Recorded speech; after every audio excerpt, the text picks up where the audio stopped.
I am speaking today again with Peter Mount Shasta, who actively brings the I Am teachings from the Ascended Masters forth into the world. He wrote several inspiring books, and today we are speaking about how to differentiate whether we are in contact with an Ascended Master or our own higher self or with some other thought form or entity. So first of all, welcome, Peter. Thank you. It's good to be with you again, Noëlle. Yeah, very nice. And so in your books, you describe how to contact them. But how does one know that he or she is actually in contact with one of these beings and not with something else, possibly even assuming to be a master? Yeah, it's a good question. That's everybody wants to know how to get guidance. And I remember when I first started out, I would go to a tarot card reader, or somebody would take a handful of stones and throw them and say, oh, this stone means this, that stone means that. Some people say, well, if I go out, ask a question and I go out of my house and I see a bird go from left to right, it means yes. If the bird flies from right to left, that means no. Or of course, a lot of people go to psychics, and sometimes you get the right answer, sometimes you don't, because sometimes the psychic doesn't know who they're involved with. It might be some astral disembodied entity that's just a troublemaker trying to cause problems. And certainly the path of self-mastery is to learn to get your own guidance. Like, how do the Ascended Masters get guidance? Do they go to a psychic or a tarot reader? No, they don't. You get it from inside. You get it directly from God, from the source, your own higher self. But the question is really, how do you still the mind enough so you can distinguish between the real guidance, the voice of the Ascended Master, or the voice of your own higher self, from the voice of your mind? Because when you're trying to get guidance, you hear all kinds of voices. Sometimes could be the voice of a friend saying do this or that, or a parent, or something you read in a book, or your guru. So it can be very confusing getting accurate guidance. What the highest way to get guidance is to just spontaneously do the right thing without hearing any voice. You just know intuitively what to do, and you do it, and it works out. Mm-hmm. But not everybody is at that place where that works all the time. The more you meditate and develop the connection with the inner light, the stronger that guidance gets. So as you still the mind, like however you want to do that, by observing the in-breath and the out-breath, and just feeling that sense of I, it's like if I ask you, who are you? Why do people point here? They don't point here or there. You go, no, I, you feel the sense of your being is there. So you meditate on that sensation of I in the center of your being. And that connection then gets stronger and stronger. So a lot of times the guidance will come as a feeling, not a voice at all. Mm-hmm. Like just a feeling, like you think you're going to the post office, and on the way you just feel turn left here, but the post office is to the right. Well, am I going to go what was in my mind, or am I going to go with the feeling? And you find you go with that feeling, that you suddenly run into somebody that was looking for you, that you needed to see, that the mind was not aware of, and you find that the more you can follow that feeling, that it leads you the right way. Now you can test it. You can say, well, I'm not going to turn left. I'm going to keep going to the post office. But you start walking, and the further you walk, the energy goes out. You don't feel the energy anymore. You keep feeling this energy, turn around, go back, go left, then the energy picks up and you feel good. You know, I was taught this by the masters for a 2-week training period. I sat down at a table in a health food store, and I said, I'm not going to leave this table until God tells me what to do. And I sat there about 2 hours. And again, I was observing just the feeling, the presence. And I was pretty sure that God was not going to just walk in and say, Peter, do this, or, you know, the master would not walk in. And I knew it would come from inside. Well, some people came in and they started talking about something happening in the state of Oregon, which was about an hour's drive. And right away, I felt energy go, you know. And so I went in my car and I drove up there, and I ran into someone that said, if you need a place to stay, you're welcome to spend the night. So I stayed at their house, and I had a dream that night about some people that I had met the month before in Mount Shasta. And these people were asking for help, but I didn't have their phone number or address or know how to contact them. So I just kept driving up to Mount Hood in Oregon. And I was driving along and I felt, just go slower. Just instinctively, it was not even a voice. I just started driving slower and slower. Then I felt, you've gone too far, turn around. So I turned around, came back. Again, I was just going very slowly, and I saw a dirt road, and there was a car stopped in the dirt road. And I stopped the car, and I recognized the woman I had seen in the dream from Mount Shasta. And she said, I was just praying I needed to talk with you. I need help. And you're welcome to stay at our house, and so on. So I went. I mean, it was all arranged perfectly. And so for 2 weeks, I was on the road. I went all the way to Canada, and one thing after another happened. See, I had no plan, no itinerary, no idea where I was going, how long I would be gone. Just every moment, I was just trying to feel the presence in my heart, you know? And sometimes I'd be driving on the freeway and I would just feel, I'd come to a freeway exit and I just feel, get off here. And I say, I don't know why, but I feel I should get off here. Then it'd say, make a left turn. I turn left, now slow down. Then there was a guy standing who was walking on the road, and I just stopped, and he turned and faced me, and I said, did you need to talk to somebody? He said, yes, how did you know? And I said, well, I just had the guidance. So we had a good talk. Then I went on my way, got back on the freeway. And for 2 weeks, it was just like that the whole way. And that was my introduction, really, how to get the guidance, was to follow that feeling. You know, there was a time early where the masters would guide me, like with chocolate chip cookies. You know, I would be sitting in my apartment, and I get the feeling I wanted one of those chocolate chip cookies. Now there was 4 or 5 places in town that had them. They were right on the counter. You could pick up the jar, you know, the top, and there would be a big cookie in there. Well, then I would go to get the cookie, but on the way I would meet somebody, and then I would lose the desire for the cookie, you know? This happened over and over. I would say, oh, I'm going to go to that place and get a cookie, or I'm going to go to this place. On the way, I would meet somebody and I would not get the cookie. After a while, I got advanced enough so they didn't need the bait of the cookie. You know, they could just say, go out, turn left, turn right, so on. But it would mostly through the feeling, not so much a voice or something like that. When you're trying to get a voice, you can be easily misled, you know. Now, there's a great story of my teacher, Pearl. She was a student, she was an assistant, actually, of Godfrey Ray King, who started the Saint Germain Foundation.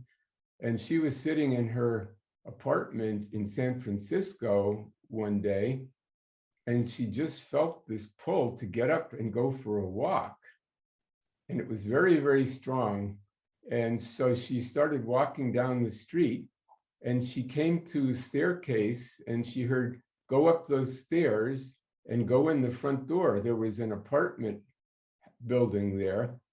And she didn't know anybody in there, but it was very, very strong. Go up and go in the door.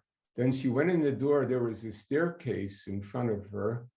Then she felt, go up the stairs. At the top of the stairs, there was a door on the left, one on the right. She felt, open the door on the left. You know, she didn't knock on the door. She just turned the doorknob, walked in. The door was open. And she walked into this apartment, and there was a man sitting on his bed with a pistol in his mouth. Oh my God. He was going to shoot himself. Mm-hmm. And she walked up to him and she said, give me that gun. And he was very surprised, and he handed it to her. And she put it in her purse. And she said, don't ever, ever do that again. Don't ever think of that again. Then she turned and left, went down the stairs, closed the door, went down the stairs. And she walked back to her apartment. She came to a garbage can, took the pistol, threw it in the garbage can, went back to her apartment. So that's how you can really get that guidance very clearly, you know, and by following it, you could help somebody.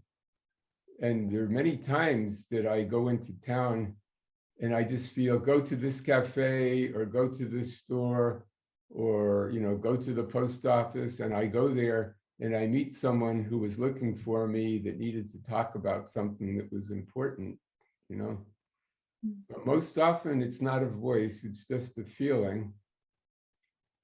And again, if you can test it, if it's right, the energy will get stronger, or you'll feel to keep going. If it's not right, the energy goes down, you know. So you always trust that energy, and this ability really is developed and gets stronger through meditation on the presence, on the inner presence, you know. And it's really loving yourself, not loving the ego, but loving the light that is in your heart, you know, and really developing that light. You feed that light by your attention. You know, the more you have your attention on it, the stronger that gets, and you develop that connection. So after a while, then you just spontaneously do the right thing. You don't need to hear a voice. You don't need to think about it. You just do it, and it works. Does that make sense? Yeah, absolutely. And it also sounds to me that needs training to indeed be quiet, to listen carefully, to be sensitive to the energy that's felt. That's what I hear when I hear you speak.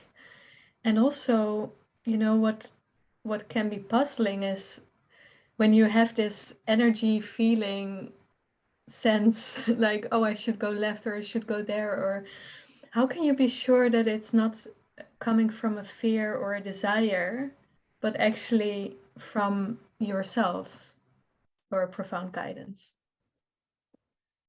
Well, that's good question, you know, and that's you don't just go from one day or not getting guidance to the next day getting it perfectly all the time. But I like to test it, you know, like I go to the health food store and I'm buying groceries, you know, like rice and beans and carrots and all these healthy things.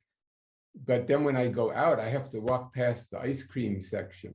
And I had the feeling for a long time to give up sweets. Yeah. And so I would just force myself walk past there. But sometimes I would stop in front. They have a big display, you know, with a glass front. You can see 20 different kinds of ice cream in there. And I would stop and think, and then I'd say, I am the presence of God showing me if I should get ice cream. And then I would get like my body would just sort of turn like that, you know, almost like the energy was keep walking. But one day I went by there and I just felt inside, okay, you want ice cream, try some. So I said, is this real? Is this guidance, or is this just my desire? So I Yeah. put my hand up even on the door, and then I put my hand back. I tested it, but it wanted, it said, okay, open it up, take ice cream. There was a little ice cream sandwich. I said, I am the presence of God showing me if I should buy this. And I heard, okay, go ahead, try it. It's been 2 months since you've had any sweets. You can have this, and kind of like a reward or something, And so in this case, So, you heard it yeah, rather than. I heard it. This was like a voice, but it's my own voice of my own inner presence, but you can deceive yourself too, but I kept testing it. Mhm. And I had proved to myself I was strong enough to walk by there. So I bought the ice cream. I went out to a little park behind the store, and I took a bite of it. And I said, I remember this taste, but now the sensation of the sugar was very strong. It was like a chemical. And I said, this is not as good as I remember. So I took a second bite, and I said, this really doesn't excite me anymore. And I took one more little bite, and I think I actually spit it out. I said, my body doesn't want this. So I threw it away. Mm. And you see, then I felt the presence saying, now you see, you don't need this. You know that it's not good for you. It's not going to kill you. You could have a little once in a while, but you're not addicted to it anymore. And, you broke that habit, habitual.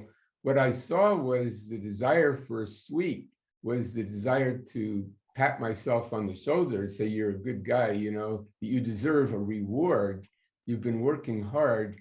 So it's the desire to reward myself. I saw I can do that. I can love myself without eating the sweets. You know what I mean? Mm. I don't need the external confirmation. It's like when you're a child, the parent says, oh, you were a good kid, here's some candy, So you associate being good with the sugar, or with the Yeah. treat. But I don't need that anymore. I see that the treat I can give myself with the love, with self-love, is greater than a little bit of sugar. Do you know what I mean? Mhm. So, but it took me 2 months to create that discipline. But the inner presence did give me the chance to test it, which was good. Yeah. Yeah. I nearly want to go into that topic more deeply because it's pretty interesting, but I'm not sure. Maybe we should stay on topic. Yeah. Um, Well, how to yeah. get guidance and develop that feeling. And I used to notice, even before I really got on the spiritual path consciously, when I lived in New York City, I would go into a bookstore, and I know there's a book in here I need, but I don't know the name of it. I don't know what it is. So there was a game we played as a kid, is you say you're getting warmer or colder. Like someone would say, I'm thinking of something. And when you get close to it, I'll say you're getting warmer. When you're going away from it, I'll say colder. So I would feel this, like, just pulled to the back of the store to the right. And I would feel you're getting warmer, you're getting warmer. Then I would just feel stop. And then I would just feel there's something on my right pulling me, like it's getting warmer over here. Then I would put my hand up. Is it up here? Is it here? No, it's down there. And then I would to the left or to the right, so on. Then there was a book, and I'd pick it up, and then there's suddenly this energy, and I would open it up and read a sentence. It was exactly the sentence I needed to hear at that moment in my life. It's just like God spoke to me through that sentence in that book. Yeah. And sometimes I would buy the book. Sometimes I didn't need to buy it. I just needed that one sentence. Mhm. And it was all just following the feeling. Yeah. Yeah, that's beautiful. Do you have some more ways of how to test whether it's a desire or some false, idea of the mind or an entity rather than true guidance? Well, you always can ask God, if this is false guidance, take the desire out of me. and create in me the desire to do what I should do, you know.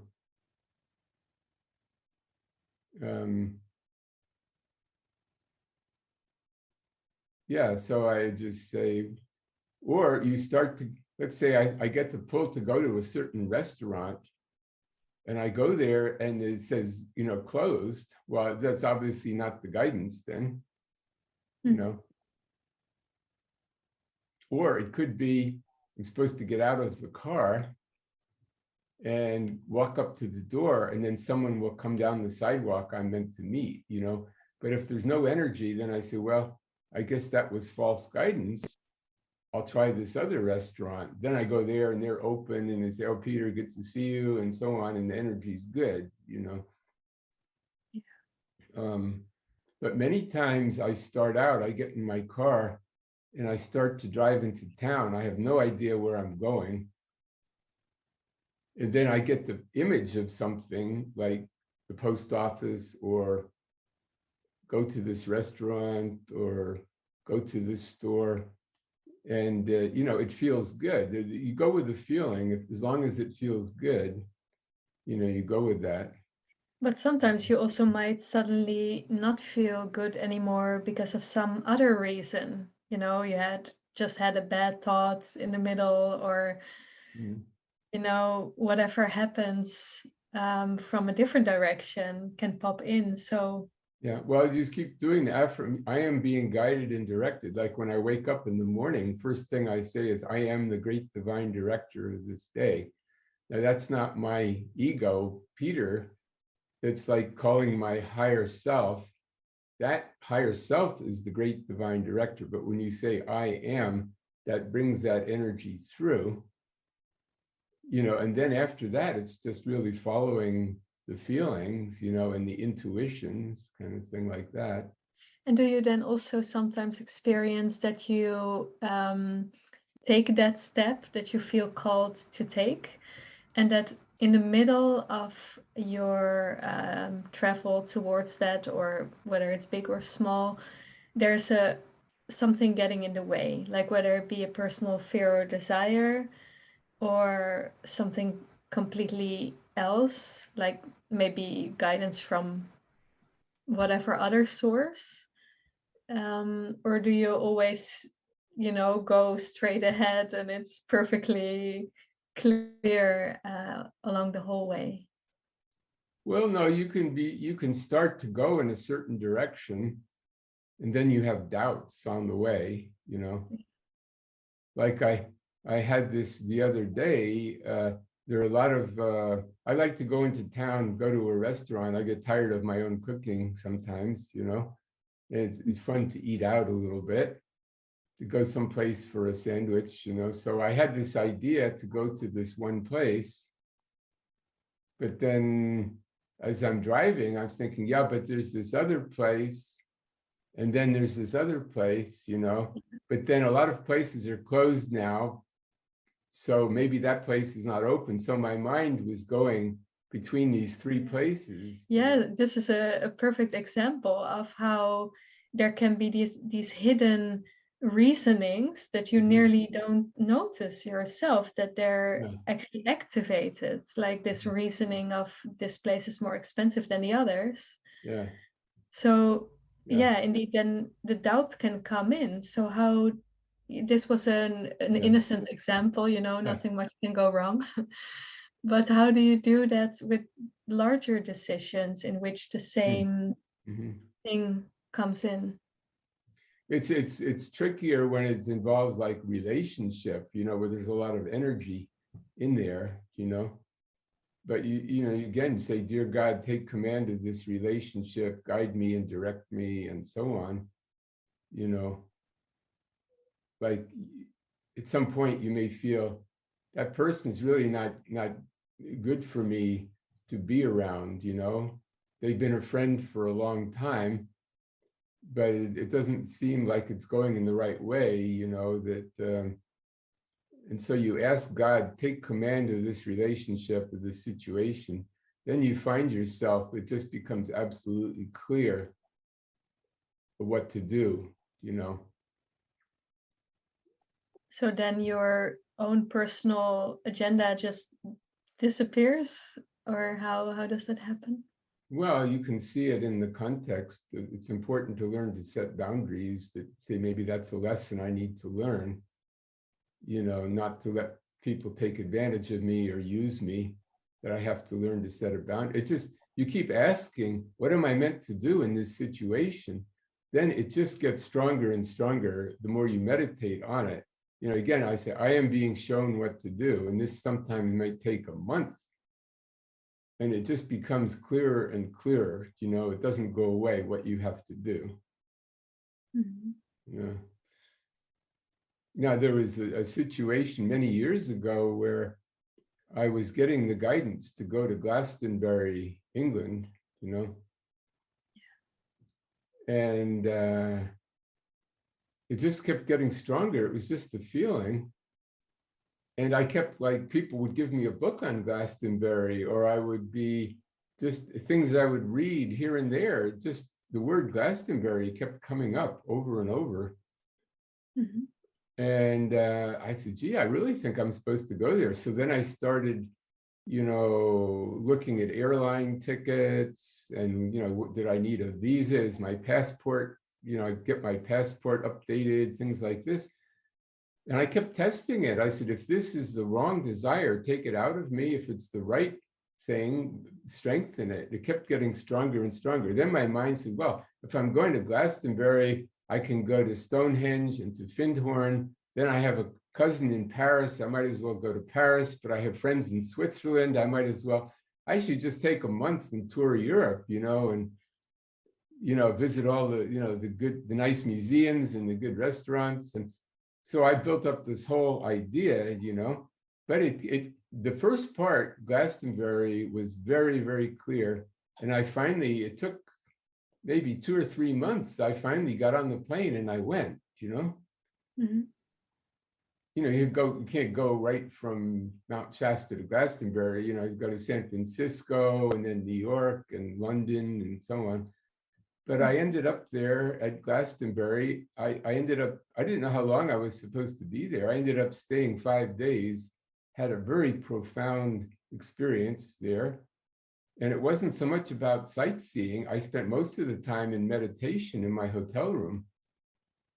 And very profound things happened to me there that could only happen in Glastonbury.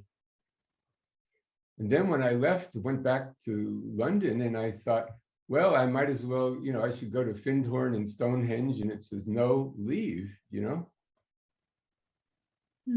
And it seemed very, very strange to me.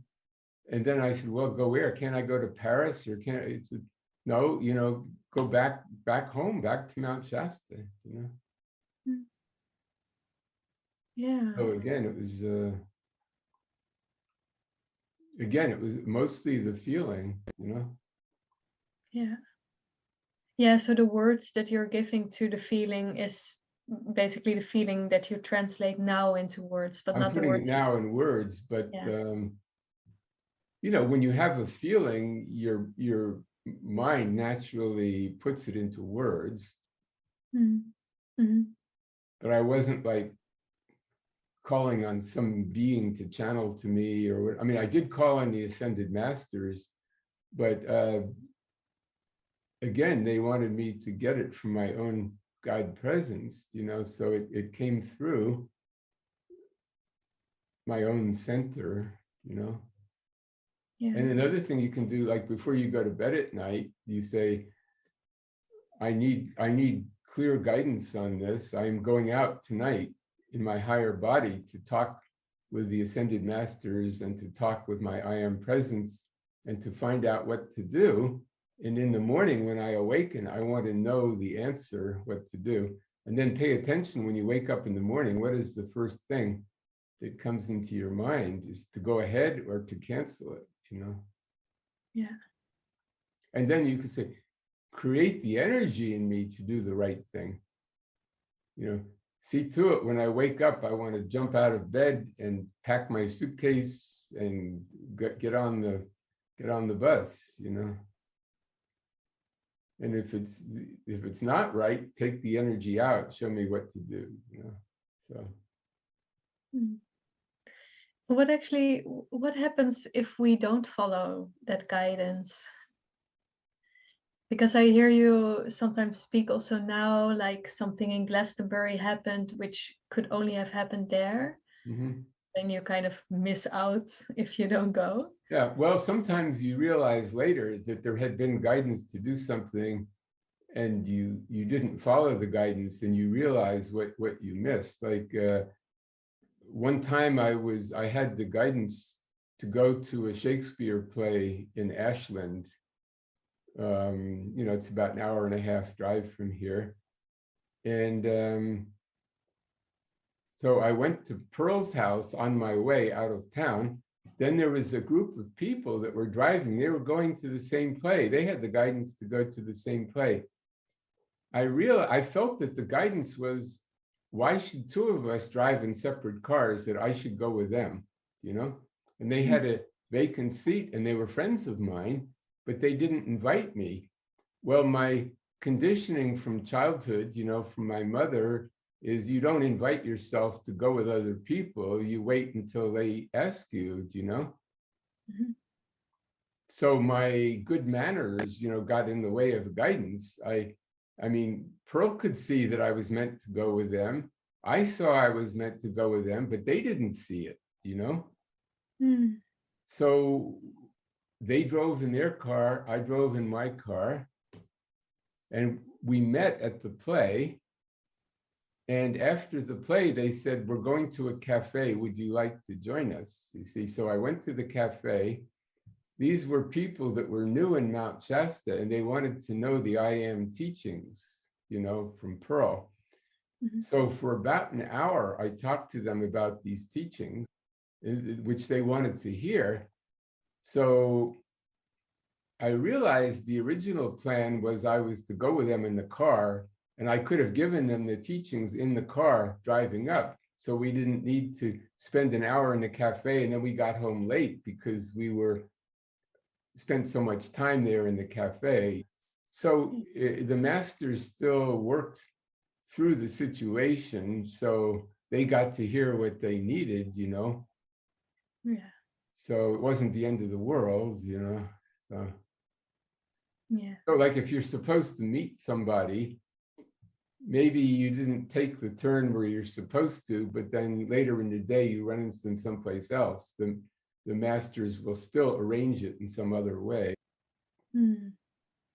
So you feel basically that whatever is supposed to happen will happen anyways, even Yeah, if you there's get. a plan for your life. Well, we're told we have free will, but actually that free will is conditioned by our karma.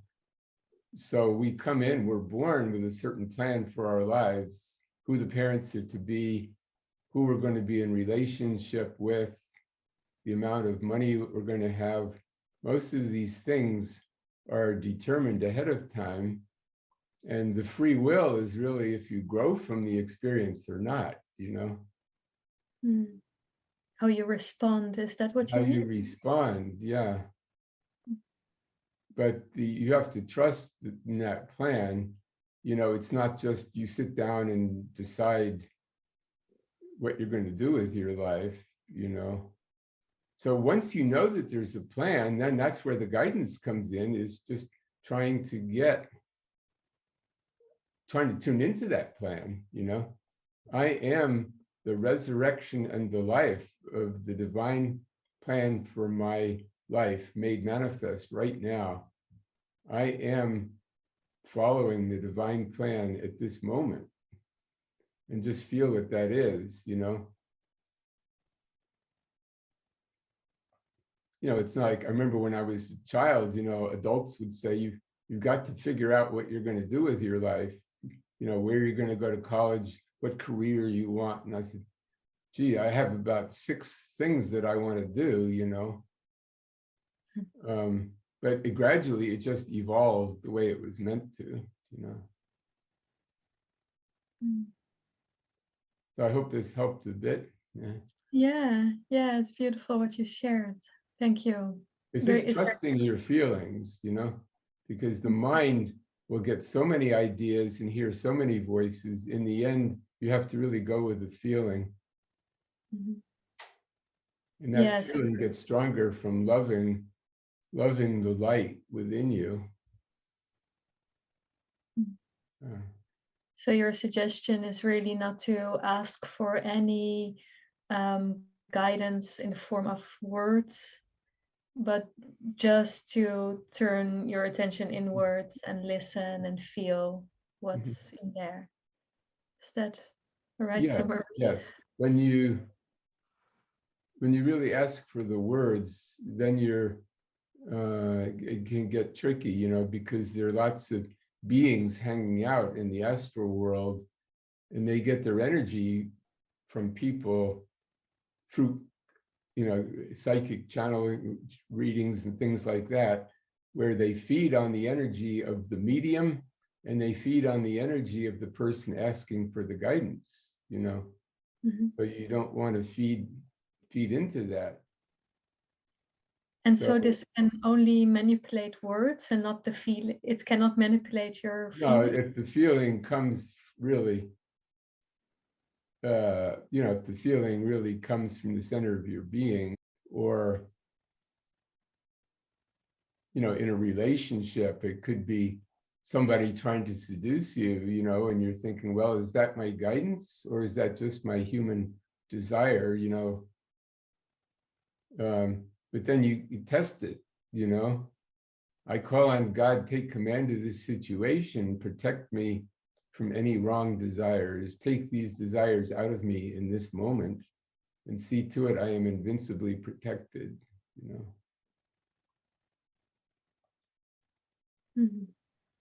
Yeah, and so what should we do if we do get a message verbally?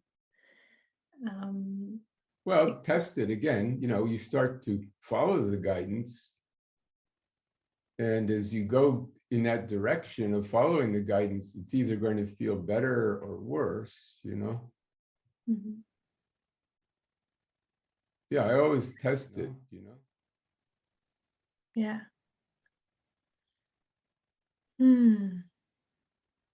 And sometimes it's very subtle, you know, but like I could be sitting here at my desk and my mind thinks I want to go for a walk, but then something interferes and then something else interferes, or I decide to answer email or something, then all of a sudden, oh, go now. I just feel like it's not a voice, just an energy. It's just kind of like this, you know? Then I go for a walk and I run into somebody that was wanting to talk to me, you know? Yeah. Something like that. Yeah. Yeah, that's beautiful. Yeah. It's really very simple, you know?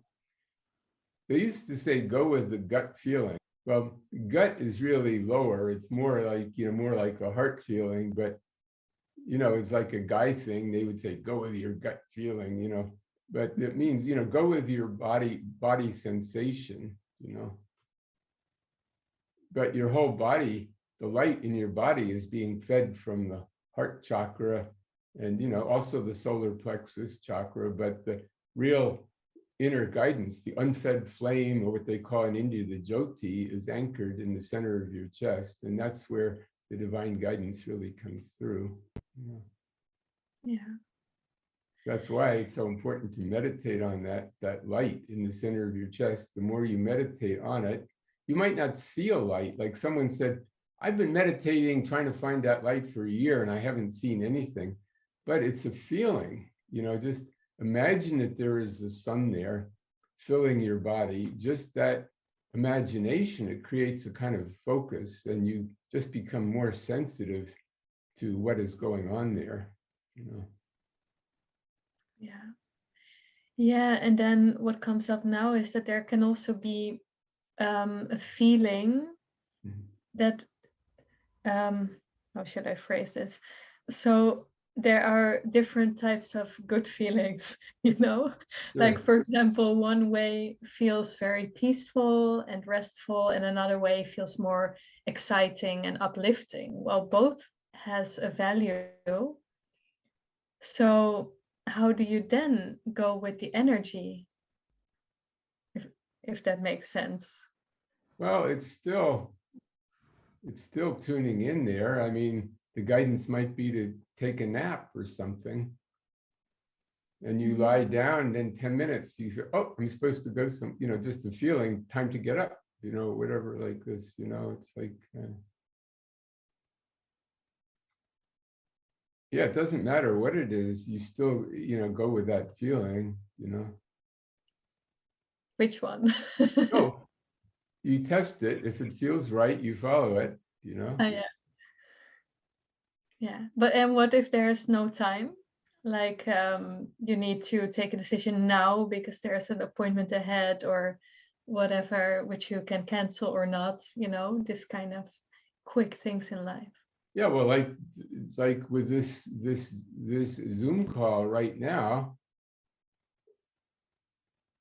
we scheduled it a few days ago, but then I didn't hear from you, or I didn't get the email that they were supposed to send back that you clicked on, but I didn't get it.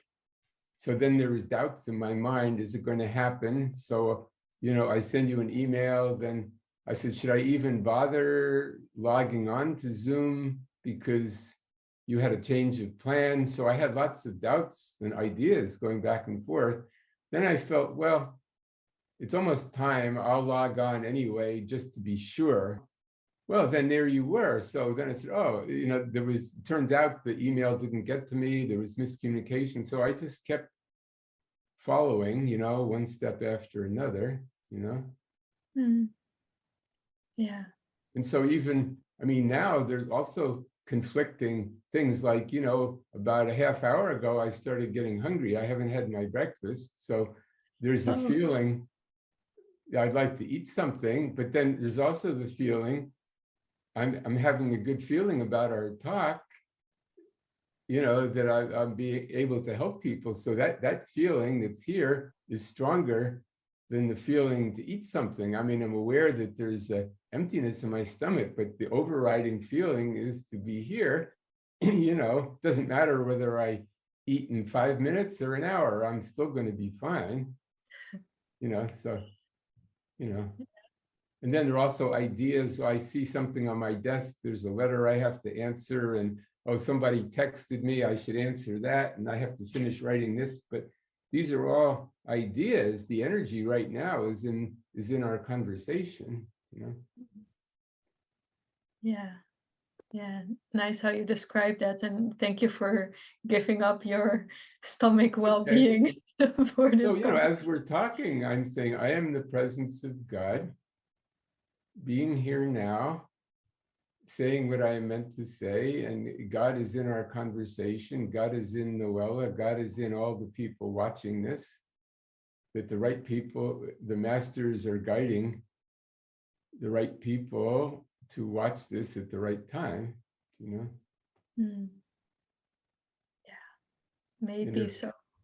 If somebody needed me out in the street, I'd say, oh, I got the feeling I've got to go, but I don't have that, so.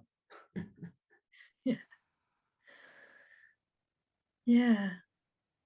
Well, I guess we got to quite a few beautiful descriptions and conclusions and ways of following your inner guidance and differentiating, distinguishing between other things. So I also hope it's helpful for more people. It's certainly giving myself more direction, so that's great. More clarity about some parts. Yeah. So thank you for sharing. My pleasure. I would like to say that plant really likes you. You say that like it was blowing kisses to you, that it's very happy, because when you feel good, it feels good, Oh, so it's very funny, because I wasn't looking at it the whole last hour, and then all of a sudden it's just like it was going like this to you, giving you a blessing. Oh, that's really nice. I love this plant. It's very dear to me. So I'm always happy when you say that.